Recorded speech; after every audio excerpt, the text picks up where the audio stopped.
Wow, I can't believe they got tickets to the concert.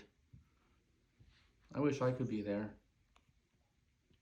Have you ever checked your phone and felt that subtle anxiety that something important might be happening without you? Not just curiosity, but a real sense of unease? That feeling has a name: fear of missing out, or FOMO for short. Today we're going to take a look at the first major paper that actually defined, measured, and tested fear of missing out, and what it reveals about motivation, well-being, and our relationships with social media. This topic is of great interest to me and my dog Dewey. As you see here, in this image here, Dewey has always enjoyed the fear of missing out construct. For me, I find it interesting as it's just interesting for me to really understand why we experience fear of missing out and what the ramifications of having fear of missing out are. As a fear of missing out researcher, I could talk about this topic for many videos, and that's what I'm planning on doing. I decided it would be best to start out with the foundational research paper on fear of missing out by Dr. Andrew Shablinski and his colleagues. This paper was originally published in Computers and Human Behavior, which, if you didn't know, Computers and Human Behavior is one of the top psych journals in the world. So if you can publish a paper there, that goes on the fridge. It's earned it. Before this paper came out in 2013, fear of missing out was mostly a buzzword, something journalists and marketers talked about, but psychologists really hadn't taken much effort to look at. This paper did three critical things. It defined fear of missing out as a psychological construct. It created the first validated fear of missing out scale, a scale that I've used in almost every paper that I've done since 2020, and as well as it tested how fear of missing out relates to motivation, well-being, and behavior. In other words, this is where fear of missing out became a real science. So, now what is fear of missing out?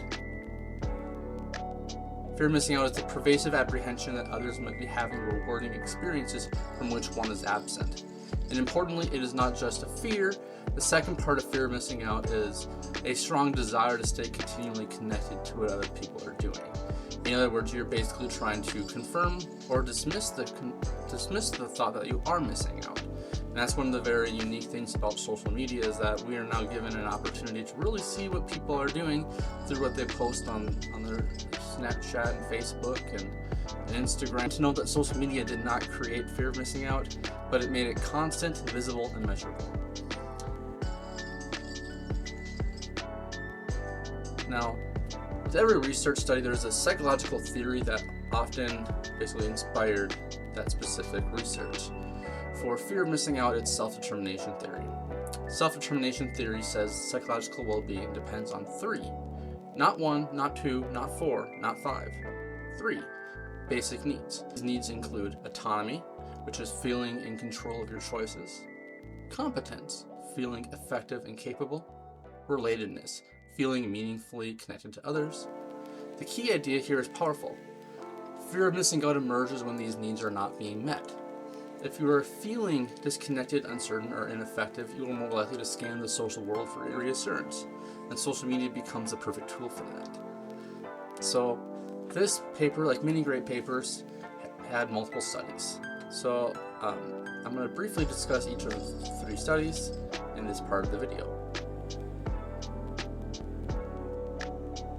Researchers essentially developed a fear of missing out scale, and they validated it. So they used a lot of fancy advanced psychometric methods, and they created a 10-item measure that measures fear of missing out, a questionnaire of sorts. If you want to have access to that survey, you can. I will provide a link to where you can actually download this paper in the description below.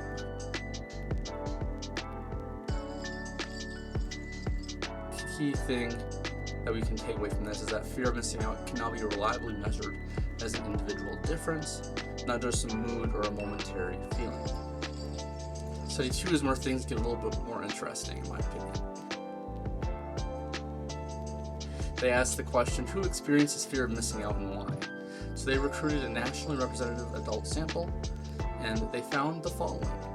Younger people, especially younger men, reported the highest fear of missing out. Higher fear of missing out was related to lower mood, lower life satisfaction, and lower psychological need fulfillment, with the third one being most important, in my opinion. Basically provided more support for the theoretical use of self-determination theory, that fear of missing out is related to the lack of psychological needs that one has. Study 3.